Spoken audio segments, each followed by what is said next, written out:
dos Apóstolos, capítulo 2, verso 4, nós estamos debaixo de um tema referente ao Espírito Santo. Eu queria ser fiel ao que os irmãos, aqui a igreja tem dado por tema, tá?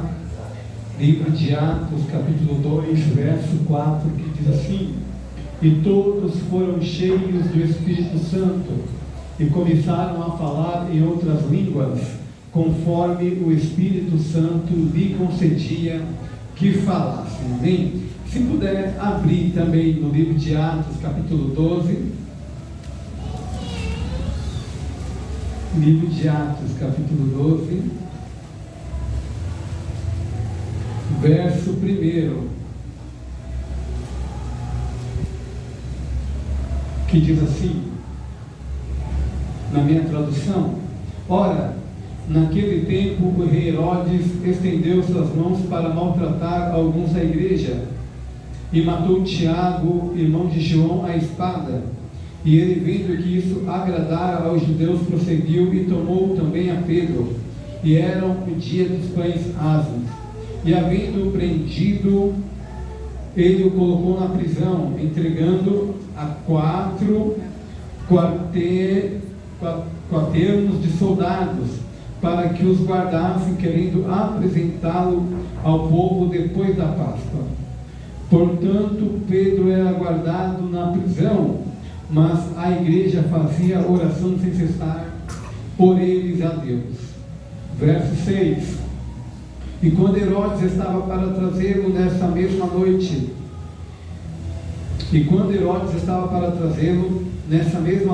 Pedro estava dormindo entre 2 soldados, preso com 2 correntes, e os guardas diante da porta guardavam a prisão. E eis que o anjo do Senhor veio sobre ele e resplandeceu uma luz na prisão, e tocando a Pedro no lado, e o despertou, dizendo: levanta-te depressa. E caíram-lhe das mãos as suas correntes. E disse-lhe o anjo: cinge-te e ata as tuas sandálias.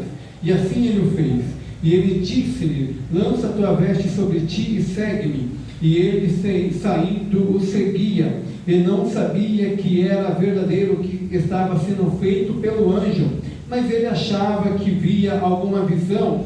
E quando eles passaram a primeira e a segunda guarda, chegaram ao portão de ferro que dá para a cidade, o qual se lhe abriu automaticamente. Saíram e percorreram uma rua, e imediatamente o anjo se apartou dele. Amém? Podemos aceitar em nome de Jesus?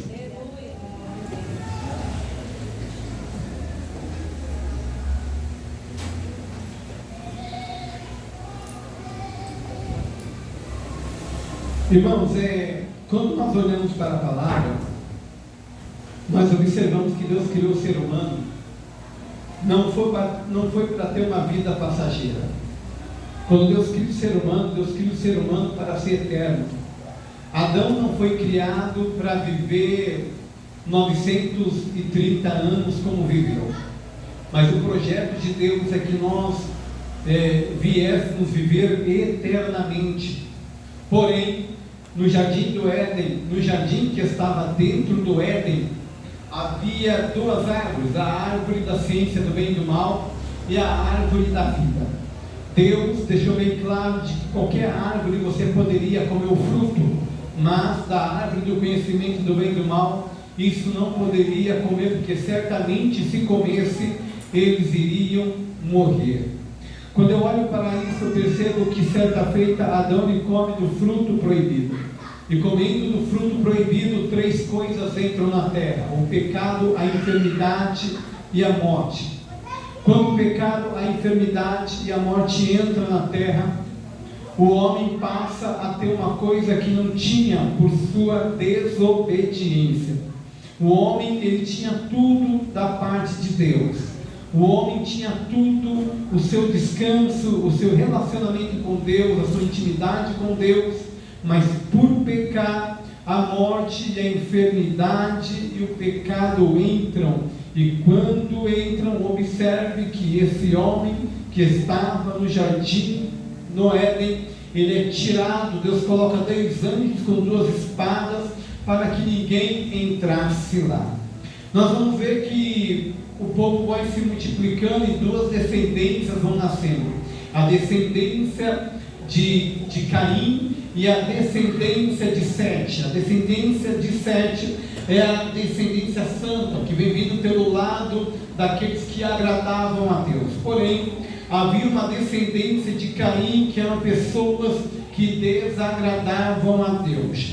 E isso foi se multiplicando, e os filhos de Deus com os filhos mundanos, vamos dizer assim, de Caim, começavam a se relacionar, e isso trouxe 2 coisas futuramente para o povo. O que era? Era o miticismo, que é a mistura de raças, e o sincretismo, que é a mistura de crenças. Então, quando o miticismo e o sincretismo começam a habitar junto, nós começamos a observar que por um longo período da história, o povo que era de Deus começava a cometer o maior pecado do Antigo Testamento. Qual era o maior pecado que havia no Antigo Testamento aos olhos de Deus? O maior pecado que havia é o pecado da idolatria. Deus, ele sempre abominou a idolatria. E foi nesse período que, para que o povo voltasse para Deus, pastor Alex, que Deus levantou alguns homens chamados de homens fontes, para trazer um povo perdido para a presença de Deus. E toda essa introdução que eu estou dando é para você entender que em todo momento da história existiam pessoas que faziam um mutirão, para você entender, para se afastar de Deus. Pessoas que eram idealizadoras para tirar o povo do centro da vontade de Deus. E uma grande maioria tinha uma força muito grande e conseguia fazer com que o povo pecasse. Mas por outro lado, nós vemos que existia homens como o próprio Enoque, que andou com Deus 300 anos e Deus tomou para si.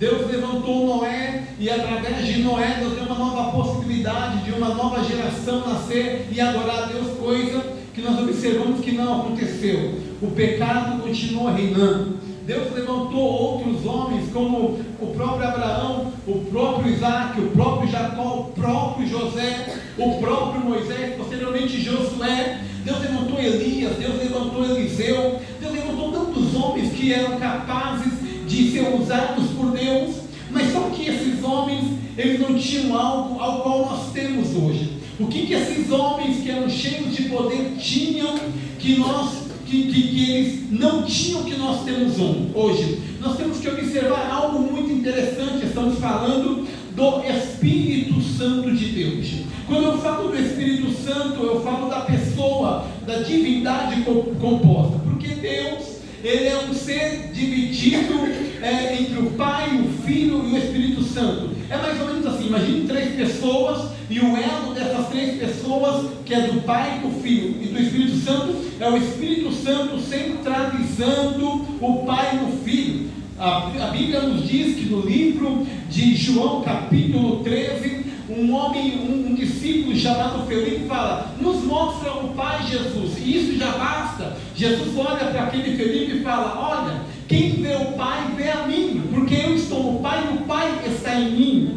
Porque as obras que eu faço não é de mim, mas as obras que eu faço é do Pai. Então, quando eu faço alguma coisa, o meu Pai que está no céu testifica, e a testificação do Pai se cumpre em mim. Então é mais ou menos assim: o elo de vínculo do Pai para com o Filho é o Espírito Santo centralizando os 3 em uma só pessoa. Tem pessoas que não acreditam nisso, mas a igreja a qual nós temos, a qual nós pertencemos, acredita no Pai, no Filho e no Espírito Santo de Deus.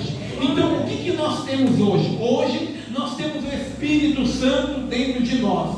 Quando Jesus morre, na verdade, antes de Jesus morrer, ele diz assim: ó, é necessário que o Filho do Homem morra, mas que ao 3º dia ele ressuscite. Aí a Bíblia diz que depois de ressuscitado, Jesus ele dá uma palavra. E qual é a palavra que ele dá? Ele disse assim no livro de João, capítulo 14: não se turbe o vosso coração, crede em Deus e também em mim, porque na casa de meu Pai há muitas moradas. Se não fosse assim, eu não vos teria dito que eu irei para o Pai e vos enviarei. Ele vai enviar o quê? Um outro Consolador. Consolador. Só que esse outro Consolador é o Espírito Santo.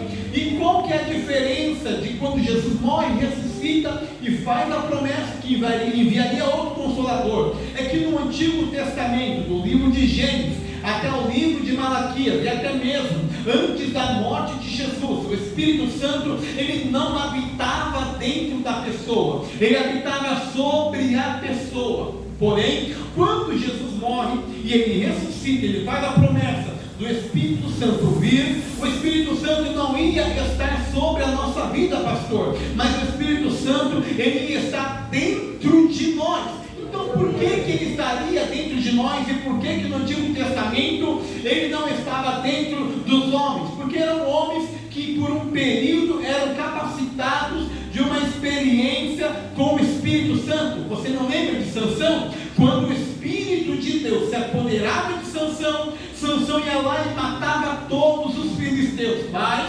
quando ele não tinha o Espírito Santo sobre a tua vida, Sansão ele estaria com prostituta, Sansão ele pegava os segredos do seu nazireado com Deus, e ele não fazia questão, tocava em morto que não era para tocar, bebia bebida forte que não era para beber, porque enquanto o Espírito Santo estava sobre a vida de Sansão, ele tinha poder de Deus para lutar contra o inimigo, mas era o Espírito do Senhor sair de sobre ele, que ele começava a fazer o que não agradava a Deus. Uma segunda prova que no Antigo Testamento o Espírito Santo não habitava dentro da pessoa. Você lembra Davi? Davi, ele até o capítulo número 10 de 2 Samuel, ele foi um rei exemplar. Porém, no capítulo 11 vai dizer assim: e na época que os reis saíam para guerrear, Davi, ele ficou no seu palácio. Davi, ele não foi para a guerra. Quando ele não vai para a guerra, a Bíblia diz que Davi, da sua varanda, da sua casa, ele vê uma moça se banhando, ele se apaixona por ela e não quer saber se tem marido, se não tem marido, quem é, quem não é. Ele quer tomar para si. Quando ele toma para si, a Bíblia nos diz então que ali ela fica grávida. Davi, para tentar esconder isso, ele manda trazer o Urias da guerra para sua casa, para se deitar com a sua esposa, para encobrir o pecado. Porém, Urias não se deita. Encurtando a história, a Bíblia nos diz que esse Urias, então, ele leva a sua própria carta de morte a Joabe. Joabe foi na frente da batalha ali, ele morre. No pensamento de Davi, Davi pensou: um plano perfeito, ninguém vai descobrir do adultério que eu cometi, o marido foi morto, eu pego ela por esposa, assumo o filho que é de Urias, mas que na verdade era dele, fruto de um adultério. Porém, a Bíblia nos diz que o profeta Natã, por divina revelação de Deus, a Bíblia nos diz que Natã conta uma história, e ali o pecado é desvendado. Quando o pecado é desvendado, Salmo de número 51, perdão, no verso 10, vai contar a história. Davi olha para o seu erro, no versículo 7, ele fala: me purifica com isopo e ficarei puro. Isopo era algo utilizado para curar o leproso. Davi olha para a sua vida e fala: eu estou leproso, eu preciso de um isopo, eu preciso ser revestido por Deus. Mas quando chega no versículo 10, e é a prova que o Espírito Santo não habitava dentro da pessoa, Davi diz: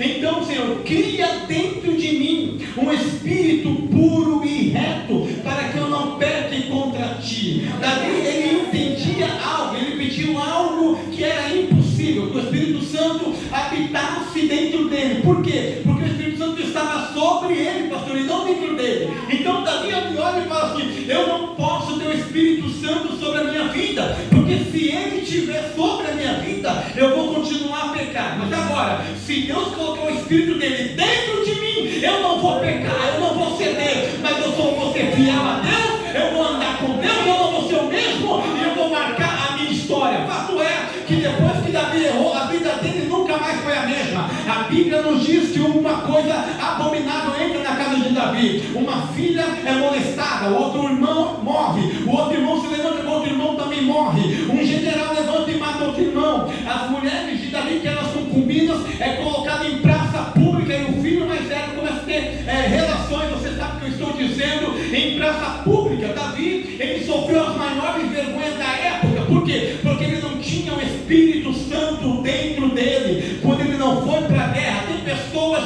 que não podem ficar sem guerra, pastor, porque se ficar sem guerra, se ficar sem prova, se ficar sem deserto, se ficar sem vale, ele vai fazer coisa errada. Então Deus coloca vale, Deus coloca deserto, Deus coloca processo,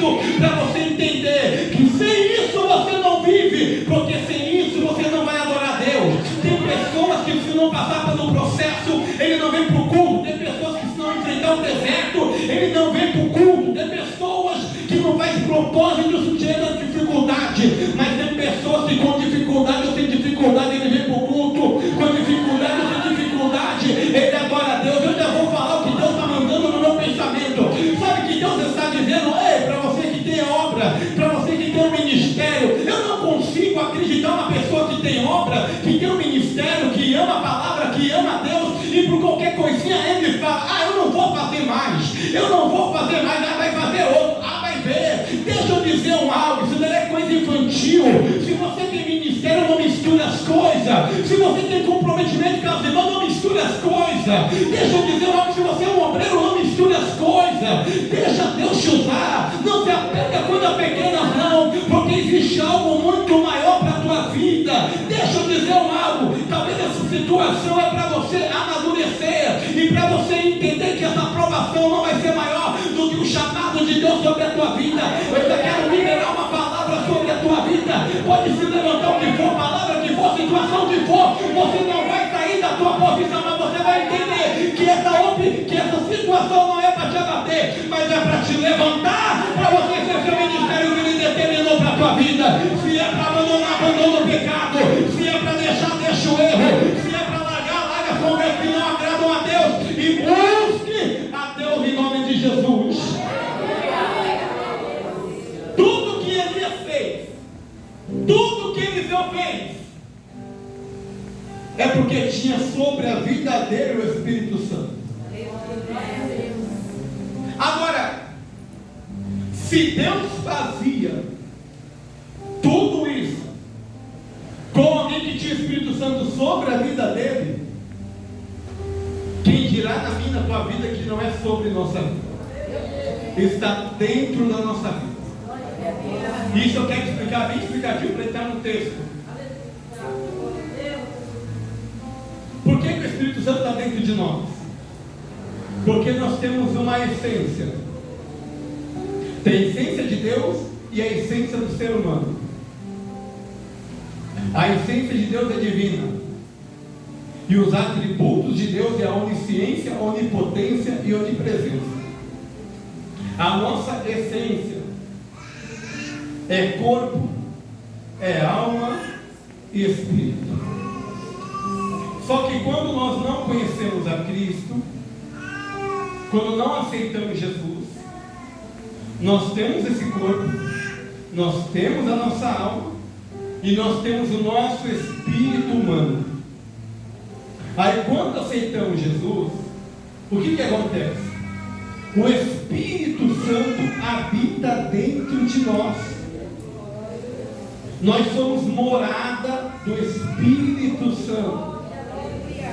E quando o Espírito Santo habita dentro de nós, banco do motorista, banco do carona. O volante vai no banco do motorista ou no banco do carona?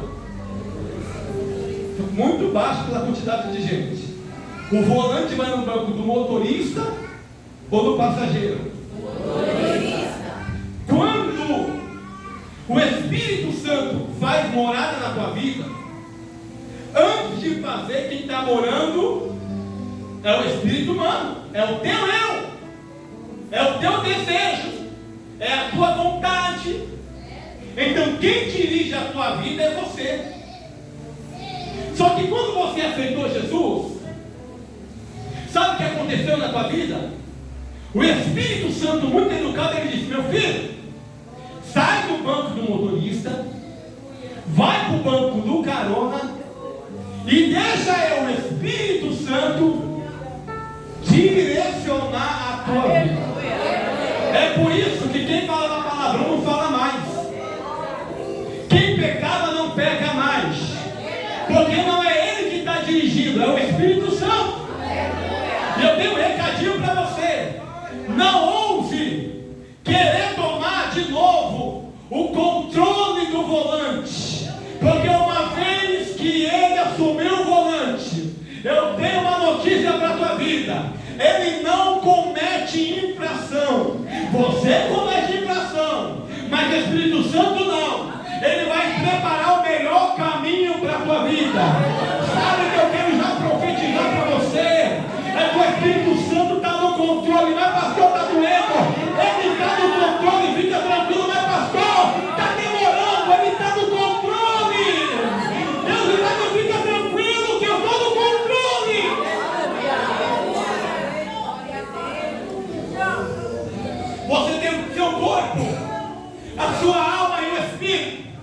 espírito humano dá lugar para o Espírito Santo. E quem opera agora é o Espírito Santo. Mas aonde é que ele vai operar? Ele vai operar na tua alma. Porque na tua alma tem o intelecto, o sentimento e a vontade. E na tua inteligência, quando você pensar, deixa eu explicar algo sobre inteligência. E a gente não entende. Inteligência tem a ver com sabedoria. E Jesus disse que a sabedoria do homem é loucura para Deus. E a sabedoria de Deus é loucura para o homem. E por isso que Jesus disse: Deus usa as coisas loucas desse mundo, porque as coisas loucas desse mundo são para confundir as sábias. O que são as coisas loucas? É a sabedoria de Deus. Talvez você chegou aqui se deparando com uma situação que parece que não está dando jeito, mais ou menos assim. Jesus olha para um cego, ele vê que está cego, ele cospe no chão, ele unta duas bolinhas, coloca no olho do cego e fala: vai te lavar no tanque de Siloé. Quem olhava dizia: esse cara é louco, esse cara é doente. Ele cospe no chão, faz duas bolinhas, joga no olho do cara e manda ele te lavar. Quem olhava para essa situação fala: esse Jesus é louco. Mas é a sabedoria de Deus. Talvez Deus já está trabalhando e você não está compreendendo. Talvez está na tua contramão da lógica, mas na mão de Deus está na direção certa. Não contente contra Deus. Só aprenda uma coisa nessa noite: aprenda a colocar o pé e deixa Deus preparar o caminho. Porque quando Ele prepara o caminho dele é bom, perfeito e agradável. E Ele não erra o endereço. Talvez você chegou aqui cheio de promessas dizendo: mas Deus fala com um, Deus fala com outro. Mas hoje Ele me trouxe aqui para dizer: hoje eu não errei o alvo. Hoje o alvo é você. Você é fácil para acreditar que Deus tem uma obra na vida do outro, na vida de Beltrano, na vida de fulano. Mas hoje Deus está dizendo que tem uma obra grande na tua vida. Fecha o teu olho, coloca a mão no teu peito, porque Deus está dizendo: eu não tenho uma obra na vida do outro, eu tenho uma obra na tua vida.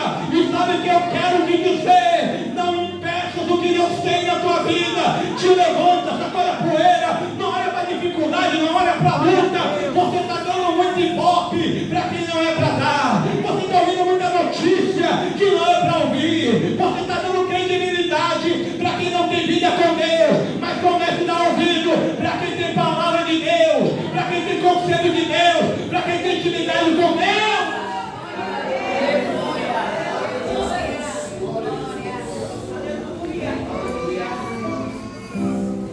O mundo está assim. Pessoas que não credibilidade para quem não tem nada com Deus. Agora escuta isso.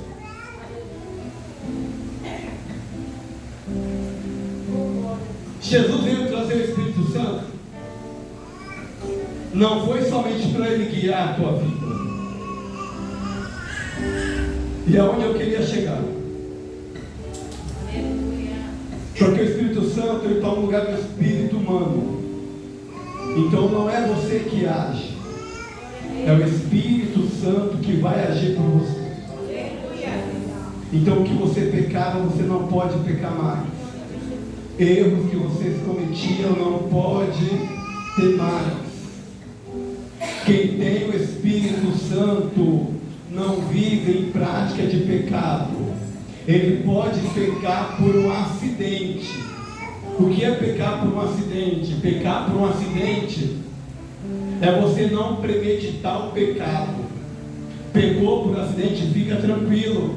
1 João capítulo 2: filhinhos, não pequeis, mas todavia se pecar, temos um advogado justo e fiel, que pela propiciação do seu sangue nos perdoa. Então quando você peca por acidente, sem intenção, não precisa nem pedir perdão, porque o sangue derramado na cruz do Calvário já fez expiação pelo teu pecado. Diferente é você olhar o pecado e falar: 21 horas eu vou pecar, vou sair do culto e vou pecar. São pessoas que estão premeditando, já estão preparando o pecado. Então quando você tem o Espírito Santo, ele te livra do pecado. Porque Satanás você encara, mas do pecado você corre. Tem pessoas que correm do diabo e abraça o pecado. Pecado você não resiste. Resistir o diabo e ele que vai fugir de você. Agora, pecado não, é você que corre dele. Tem pessoas que querem abraçar o pecado e correr do diabo. Pecado você encara, e diabo você encara, e pecado você corre. Então, quando eu olho para isso, eu percebo que o Espírito Santo, ele não veio para te livrar somente dos caminhos errados, mas ele veio para te dar uma autoridade através do poder. Atos capítulo 1, eu vou terminar isso aqui, verso 8. Olha só, porque primeiro, o Espírito Santo, ele vem para guiar a tua vida. Segundo, o Espírito Santo vem para quê? Mas recebereis o poder quando vier sobre vós o Espírito Santo. Então, para quem que o Espírito Santo vem? Para te dar poder. E eu tenho uma pergunta: poder para quê? Para que nós queremos tanto poder? Por que é falado tanto poder na igreja? Eu estou vendo e respeito senhores e senhoras de cães brancos, e que se você for de berço evangélico, há 30 a 40 anos atrás, tinha muito poder na igreja, de pessoas que não andavam andarem, de cegos verem. Me ajuda, minhas irmãs, pelo amor de Deus. E hoje? Mas antigamente não era algo natural ver alguém que não falava falar?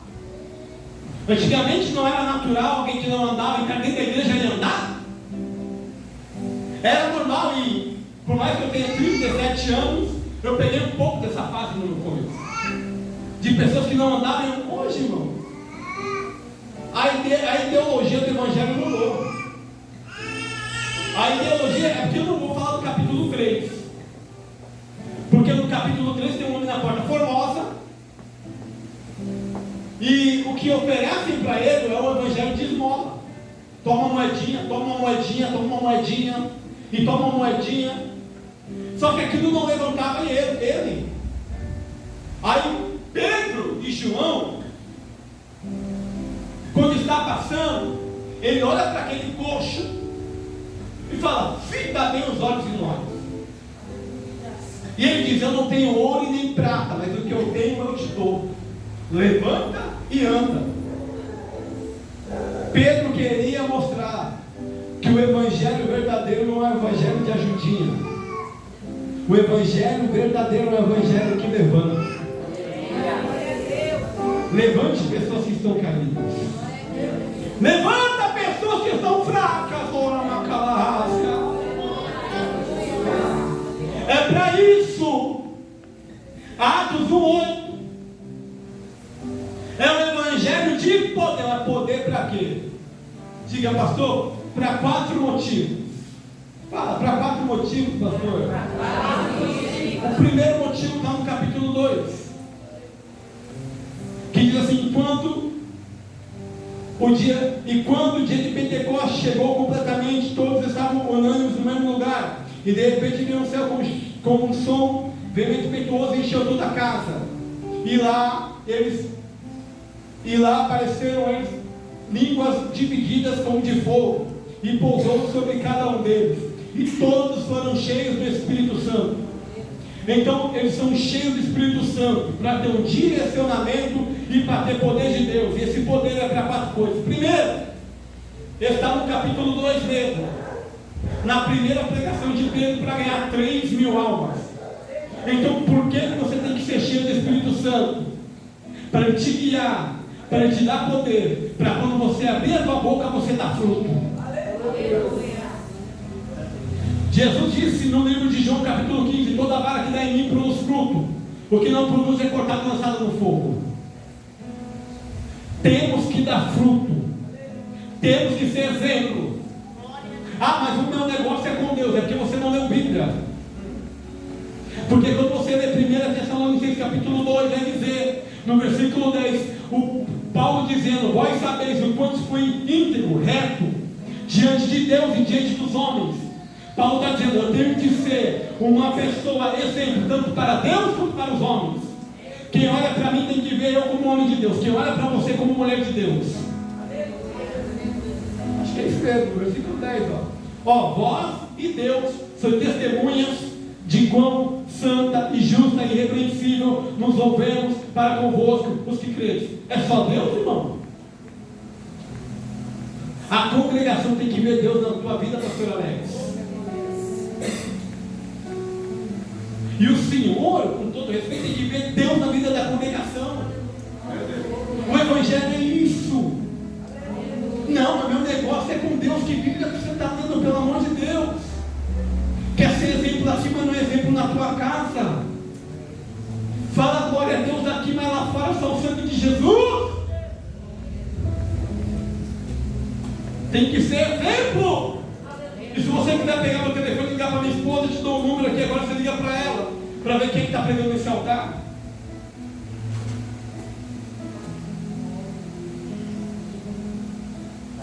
Tem que ser cheio do Espírito Santo. Quem é cheio do Espírito Santo, ele não tem uma má reputação, mas ele tem uma boa reputação. Ele compra e paga, ele fala e cumpre, não tem meio termo. Comprou na cura da irmã e não pagou, meu. Não está vindo nem para o culto. Oh, Jesus.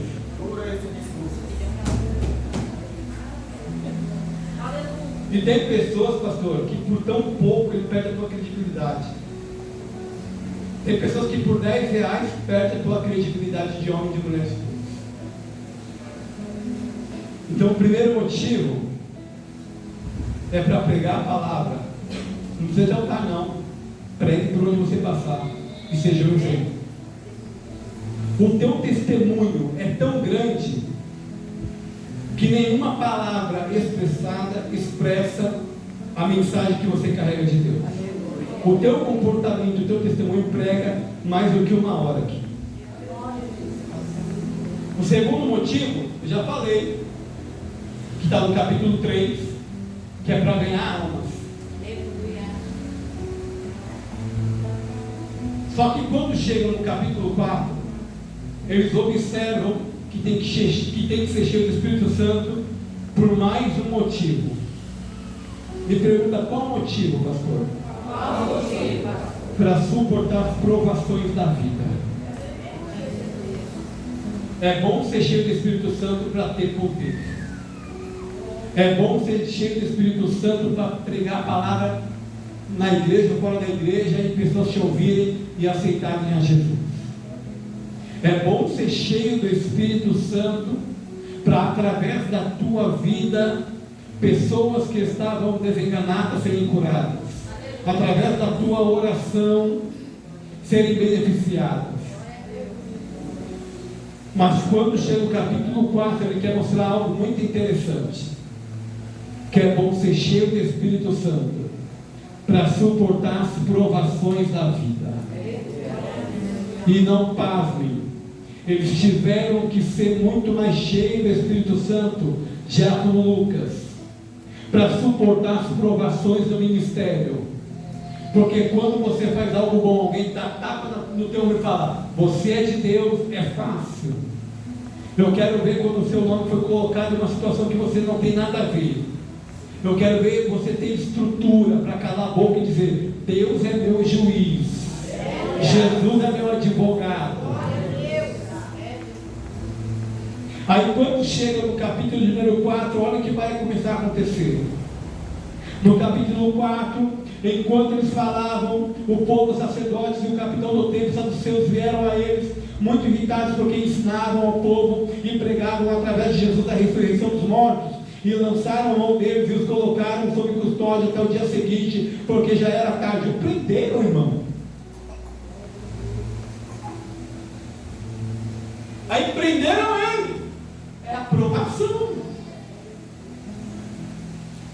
Talvez alguma área da tua vida está presa. Talvez alguma área da tua vida não anda. Eu já quero abrir aqui um parênteses. Porque problema na vida do crente, ele tem que vir embora. Problema não pode vir e ficar. Porque se o problema vem e fica, é porque Deus quer tratar algo na tua vida e você ainda não renunciou.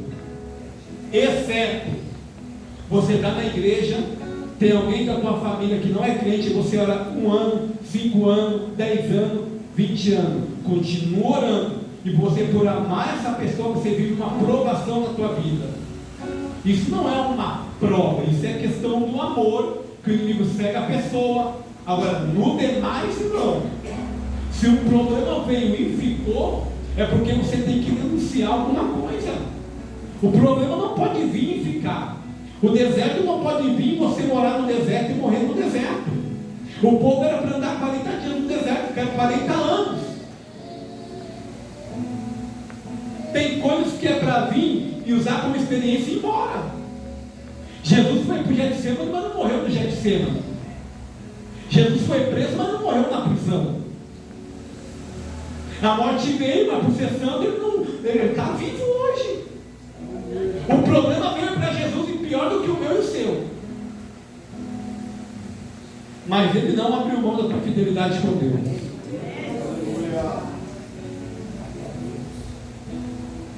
O problema veio no capítulo 4. O problema veio no capítulo 5. E começaram a dizer assim: olha, para a provação acabar, para de pregar isso. Pedro disse: eu não vou parar de pregar. Eu não paro de pregar. Eu não paro de viver a minha intimidade com Deus. Ou seja, eles estavam correndo risco de morte. Tem 5 minutos. Eles estavam correndo risco de morte. Imagina só na mente deles, conversando com Jesus ou com Deus, que é o mesmo. Pai, é difícil. Se eu continuar pregando, vão me matar. Eu vou dar só um tempinho, mas depois eu volto. Eles não pensaram nisso. Por quê? Porque no momento da pressão é natural se esconder. No momento da dificuldade é normal retroceder. No momento da luta parece que é fácil baixar a guarda. Mas nunca se esconda quando é para aparecer. E nunca apareça quando é para se esconder. Pedro disse: ainda que me matem, eu não vou deixar de pregar. Ainda que me matem, eu não vou deixar de fazer. Porque se a pressão está vindo, a minha pregação vai ser maior do que a pressão do inimigo. Você não pegou. Pode estar a maior prova lá na tua casa, no teu trabalho. Eu já tenho uma mensagem de Deus aqui. Quem disse que é para você pedir as contas? Quem disse que é para você abrir onde essa porta de emprego que Deus abriu? Suporta, ora por essa pessoa e fala: Deus, leva ela para outro estado, porque eu amo ela em Cristo Jesus, e mantenha minha porta aberta. Deus não erra endereço. Tem alguém que leu na calabadara cega. Tem alguém aqui que não é só uma porta de emprego, é vale alimentação, é vale refeição, que você faz compra na tua casa com ele. Deus sabe o endereço. Outra macalabadaia cega. Fica tranquilo que Deus está no controle da situação. Fica tranquilo que Deus está trabalhando. Quando chega o capítulo 12, para mim terminar no horário, sabe o que a Bíblia diz? Que de tanta pressão, prenderam Tiago, prenderam a Pedro e mataram Tiago a espada. E matando o Tiago a espada, viu que agradou os judeus. Porque os judeus não acreditavam que Cristo era o Messias, o enviado de Deus. Porque se Cristo fosse o Messias, o enviado de Deus, ele acabaria com o Império Romano, estabeleceria o reino de Deus aqui na terra, e o povo não ia pagar tanto imposto quanto paga. Então esse daí não é o Cristo não, porque se fosse Cristo mesmo, ia estar paz aqui, ia estar essa tribulação. Pode estar tribulação, mas isso não significa que Deus não está vendo. Pode estar a maior luta, mas isso não significa que Deus não está contemplando. Mora macalabadara séria. Tem situação que saiu do teu controle, mas não saiu do controle de Deus. E eu quero em 5 minutos explicar isso. Você já parou para perceber que eles passaram muito mais tempo tendo que ser cheio do Espírito Santo para suportar as provações da vida? Evangelho não é oba-oba. Evangelho é estrutura. Evangelho, pastor, é suportar o tamanho da pancada. Evangelho, com todo respeito para você entender, é como 2 boxeadores, ao qual tomam um jab na cara, ou um direto na cara, mas ele sabe que ele tem que se levantar rápido, porque senão ele vai perder aquela luta. Só que nessa luta você não está sozinho. Nessa luta tem alguém que veio na tua frente. Nessa luta tem um do lado, 10 à tua direita, mas você não vai ser atingido. Nessa luta Deus dá ordem aos anjos a teu respeito para que te guardem. Nessa luta, ainda que você ande pelo vale da sombra da morte, você não tem mal, porque o Senhor está contigo. Nessa luta, muitas são as tribulações do mundo, mas Deus, Ele guarda pela tua palavra e Ele cela o entendimento do inimigo. Aí, sabe o que aconteceu? Pegaram Pedro e falaram assim: matamos Tiago, vamos prender Pedro, e prendendo Pedro, vai ser Páscoa, e na Páscoa nós matamos Pedro. Então qual que era a intenção? De matar Pedro na véspera da festa. Depois você vem em casa. Queriam matar Pedro. Vamos ver se alguém está. Não é Bíblia isso não, mas é uma cultura, mas dá para ser aplicado aqui. Qual animal que morre na véspera da festa? Alguém sabe me dizer? Qual? Peru. O peru morre na véspera da festa. Por que dá para aplicar aqui, pastor? Porque queriam matar Pedro, para que todo mundo se alegrasse. Mas no sentido espiritual, não literal, porque literal não tem nada a ver com isso, mas no espiritual, uma conjecturação. Pedro não é Peru. Pedro é servo de Deus. Talvez o inimigo já armou o cenário para te ver, para ver a tua vergonha. Mas Deus está dizendo, nessa festa é festa de Páscoa. E qual que era a festa da Páscoa? A lembrança da libertação do povo hebreu da escravidão do povo egípcio. Era uma celebração de libertação da escravidão. Então eles estavam dizendo que Pedro vai morrer na festa da libertação da escravidão.